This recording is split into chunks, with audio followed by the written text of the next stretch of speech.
Meritire basso, ubire basso, ubire basso, choqué, meritire choqué, choqué,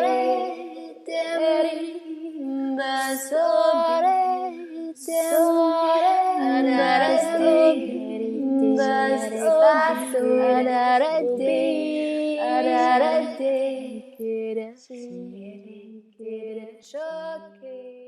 Bonjour et bienvenue pour ce podcast de joute verbale sur l'étranger d'Albert Camus. Créé dans le cadre d'une adaptation théâtrale, ce podcast permet aux acteurs du projet de l'Artus d'approfondir les thématiques du roman L'étranger d'Albert Camus, afin de mieux comprendre l'œuvre et donc de pouvoir mieux l'interpréter. Ce soir s'affrontent Alix. Bonsoir Alix, vous allez bien ? Oui, bonsoir. Et Lucas. Bonsoir Lucas, vous allez bien ? Écoutez, somme toute, ma foi. Vous allez débattre ce soir autour du thème de la croyance. Peut-on vivre sans croire ? Cette question fait écho à l'absurde, la remise en cause de notre propre existence. Et à quoi se rattacher si celle-ci n'est pas liée à une force supérieure qui en exprime le besoin, ou bien légitimise notre place dans ce monde. Les croyances dans le monde sont diverses et variées, aussi bien qu'elles sont intrinsèquement liées. Ces ressemblances et divergences se séparent autant bien qu'elles s'unissent.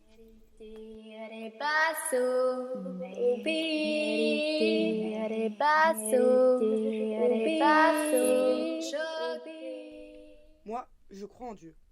Et vous voulez connaître sa conviction ? Sa conviction ? Sa conviction, c'est qu'aucun homme n'est assez coupable pour que Dieu ne lui pardonne pas. Mais il faut pour cela que l'homme, par son repentir, devienne comme un enfant dont l'âme est vide et prête à tout accueillir. Réveillez votre âme, pécheur, et croyez en Dieu. Vous croyez en Dieu, n'est-ce pas ?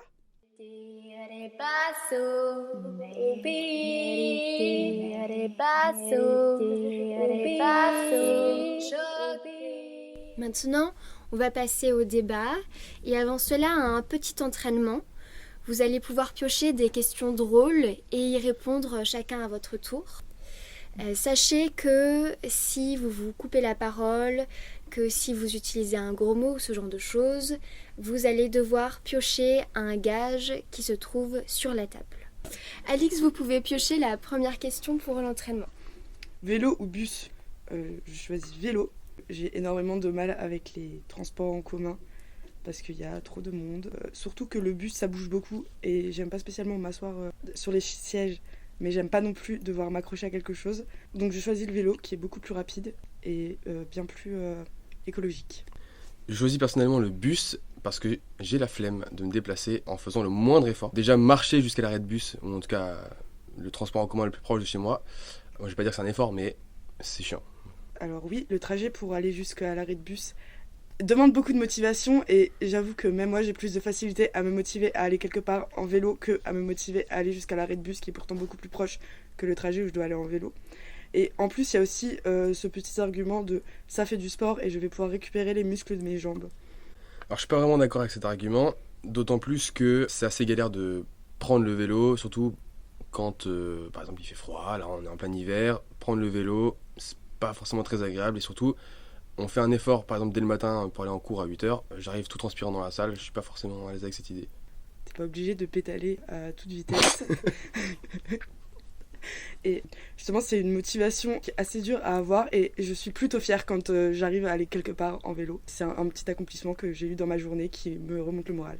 Alors tant mieux pour toi si tu comptes là-dessus, moi j'ai d'autres accomplissements dans ma journée, j'ai pas forcément besoin de prendre le vélo pour ça. Vous pouvez reprendre une question. Avion ou train ? Je vais choisir le train pour une question d'écologie. Je sais pas s'il y a plus de place dans un train que dans un avion, mais ça consomme beaucoup moins de CO2 et c'est plus facile à trouver dans certaines parties de la France qu'un aéroport. Moi personnellement, je suis favorable à l'avion pour plusieurs raisons, et notamment la première qui est sans doute la plus simple et la plus évidente, c'est que c'est un moyen de transport assez, on va dire, relativement atypique pour la plupart d'entre nous, et donc ne serait-ce que le prendre, je trouve ça super impressionnant et beau. On peut voir des beaux paysages, Et le fait de voler, ce qui est quand même, à mon sens, un désir de l'être humain, savoir voler, c'est pouvoir se trouver au-dessus de la terre, très haut. Je suis complètement d'accord avec la beauté des paysages de l'avion. Mais du coup, ma question, c'est au quotidien, tu vas beaucoup plus prendre l'avion que le train? Pas forcément, mais là, on parle de préférence. On va pouvoir passer au vrai débat. Alix, vous allez pouvoir piocher une question qui se situe ici. Peut-on croire en l'humanité?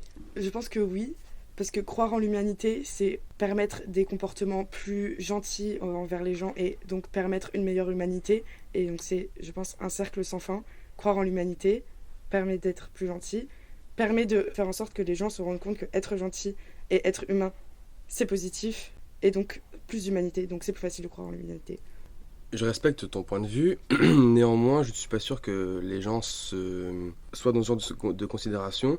Au contraire, comme on dit, l'homme est un loup pour l'homme, et il me semble plutôt que la tendance est à la survie. L'être humain reste un animal, donc la survie est primordiale. La survie, ça consiste à être en sécurité, à pas laisser les autres forcément, alors je vais pas dire nous approcher, mais en tout cas, ne pas hésiter à écraser son voisin si on se sent en danger ou si nos intérêts sont en péril. Donc tu pars du principe que l'homme est fondamentalement mauvais du fait qu'on est des animaux. Mais comme disait Rimbaud et d'autres personnes qui pensaient comme lui, l'homme naît bon et est corrompu ensuite par la société. Donc on n'est pas naturellement mauvais. Je pense pas vraiment que ce soit une question de corruption de la société, parce que au contraire, il peut nous arriver des choses vertueuses qui feront que la société nous paraît bénéfique, les rencontres nous paraissent bénéfiques. Mais je pense que on se souvient, en tout cas, les expériences qui nous ont marquées sont la plupart du temps mauvaises. On a plus affaire à de mauvaises expériences. Je vais citer un exemple qui m'est cher. C'est pas plus tard que la semaine dernière, je suis sorti. J'avais une trottinette électrique en ma possession. Je l'ai cadenassée à un endroit. Je suis revenu à cet endroit. Elle n'était plus là. Le cadenas fracturé a été volé. Pourtant, j'ai eu foi en l'humanité. C'est une sorte de confiance, on va dire, indirecte, qu'on se dit, elle est cadenassée, il m'arrivera rien. Mais pourtant, on me l'a volé. Déjà, le fait d'avoir cadenassé ta trottinette, c'est pas forcément une preuve de foi en l'humanité, parce que tu t'es dit que si tu la cadenassais pas, elle serait sûrement volée, même si du coup, au final, tu fais que quelqu'un peut voler.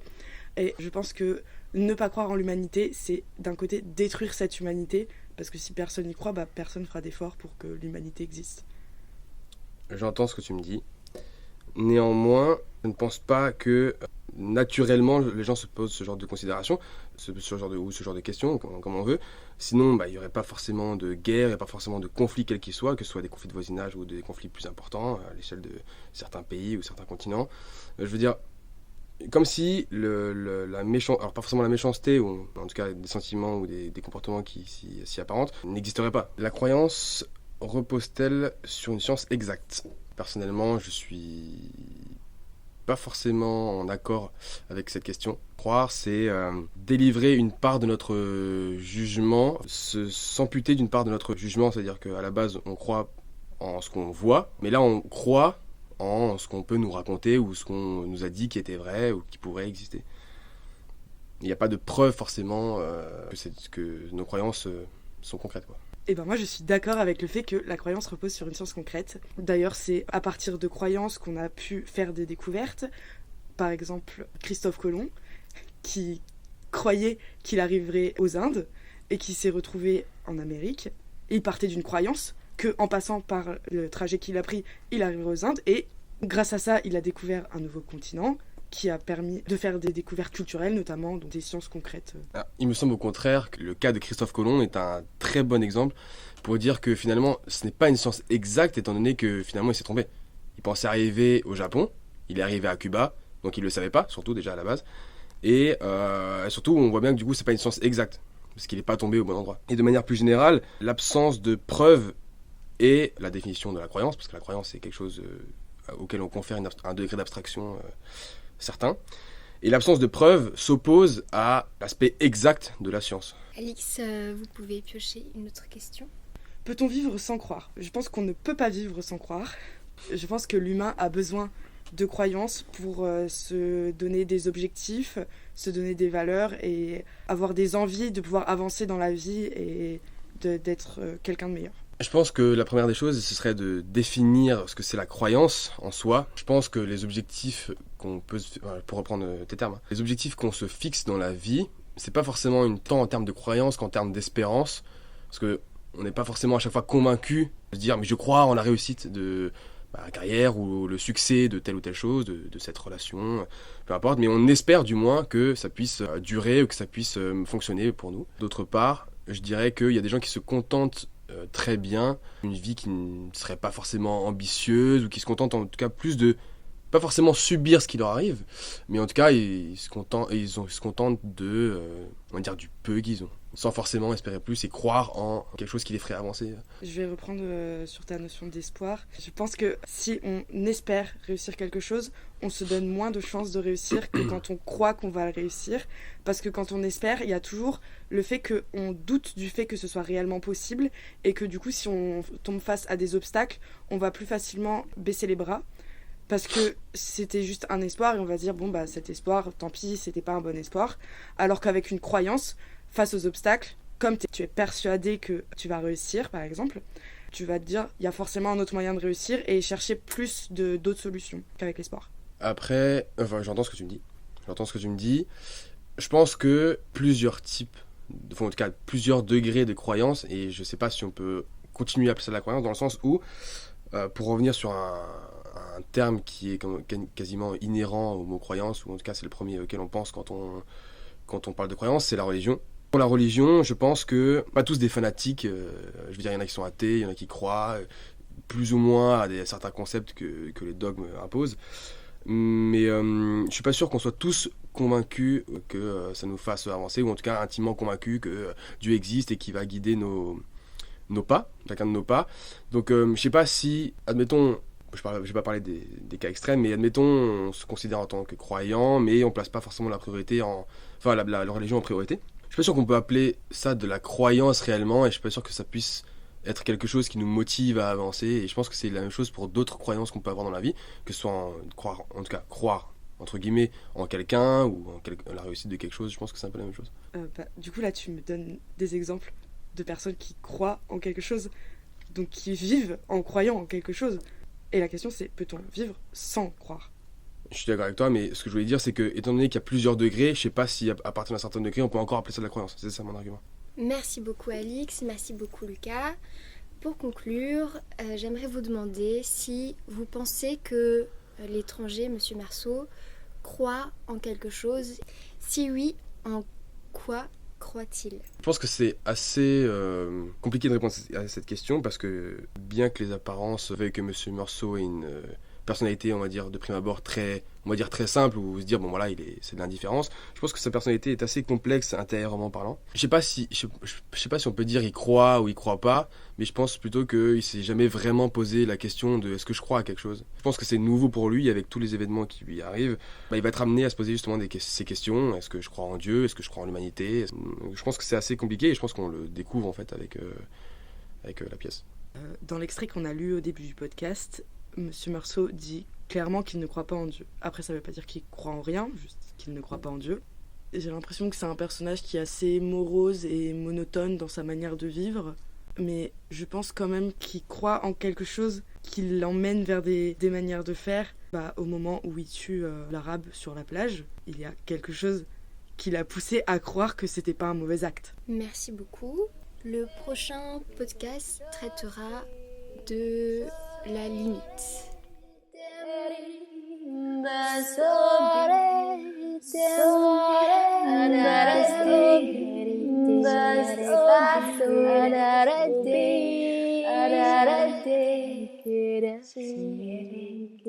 Choque,